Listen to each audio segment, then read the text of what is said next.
Interest rates saw a bounce to the better this past week on optimism the debt ceiling will be lifted and on surprisingly low inflation out of Europe. Let's touch on what happened and investigate the week ahead.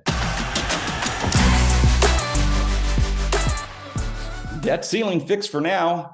Congress has passed a bill to suspend the U.S. debt limit through the 2024 election. Included in the bill are non-defense spending caps, expansion of work requirements for some food stamps recipients, as well as a clawing back of unused COVID-19 relief funds. This bill is on its way to President Biden's desk for a signing before the June 5th deadline, where it is believed the U.S. would no longer have had funds to pay its debt. In response to the optimism, short-term Treasury yields like one-month T-bills moved sharply lower as the fear of default was removed. This declining yield spread across the entire bond market, with the 10-year note moving from 3.8% to 3.6% in just a matter of days. Fed deposit in June. A couple of key Federal Reserve officials spoke last week and suggested that the central bank should perhaps skip raising rates at the next Federal Open Market Committee meeting on June 14th. Why is that, you ask? The lag effect and its uncertain impact. Essentially, the Fed has already raised interest rates by 5% in a little over a year, most of which has yet to seep into the economy. With inflation declining, the economy slowing, and the banking crisis lingering, a skip or pause is probably a good thing. Low inflation surprises in Europe. This past week, Germany, Spain, and other countries reported inflation that was well below market expectations. Germany is running at 6.1%, with Spain at just 3.2%, while we are running somewhere in the middle at 4.9%. Yields in Europe declined on the news, and that helped U.S. yields to move lower as well. If the trend of lower inflation continues here in the States and in Europe, we should expect rates to continue to edge lower. May job surprise. On Friday, it was reported that 330,000 jobs were created in the month of May, well above economists' expectations of 190,000. The unemployment rate ticked up to 3.7%, yet still represents a very tight labor market.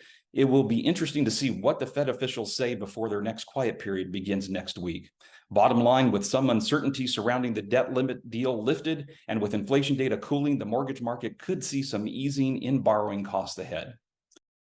Looking ahead, the upcoming week sees just a few economic reports, and with the Fed meeting coming up on the 14th, there will be a blackout on any Fed speakers leading up to the release of their monetary policy decision. Now let's go ahead and turn to the charts and look at our rate survey for this past week. Got a couple charts here that I like to look at and show you. The top one is mortgages. The bottom one is the U.S. Treasury market on the 10-year note. You can see that they have an inverse relationship to each other because the top one is mortgage bond pricing and the bottom one is yield. So as bond prices go down, yields go up. And we can see the nice bounce to the better that we saw this week on the resolution of the debt ceiling crisis and those moves lower relating to inflation abroad. Yet on Friday, we did see a little bit of a turn back and a give back of those gains as a result of the hot unemployment report for the month of May.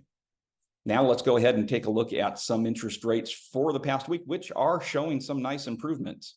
Okay, here's my mortgage rate survey for the week ending June 2nd for owner-occupied purchase transactions. Everybody's situation I know is a little different, so reach out regarding your particular scenario, and I'm happy to get you some numbers that pertain to you specifically. But you can see here that we have now dipped out of the nosebleed 7% plus level that we were in the week previously. Conforming 30-year fixed rates are now in the mid to upper sixes, with FHA and VA now dipping into the fives with a little bit of cost. That's fantastic. And jumbo rates are in the mid to upper sixes with an interest-only 7-year fixed arm that I threw in here in the mid sixes or so. That does help out with affordability for particular scenarios.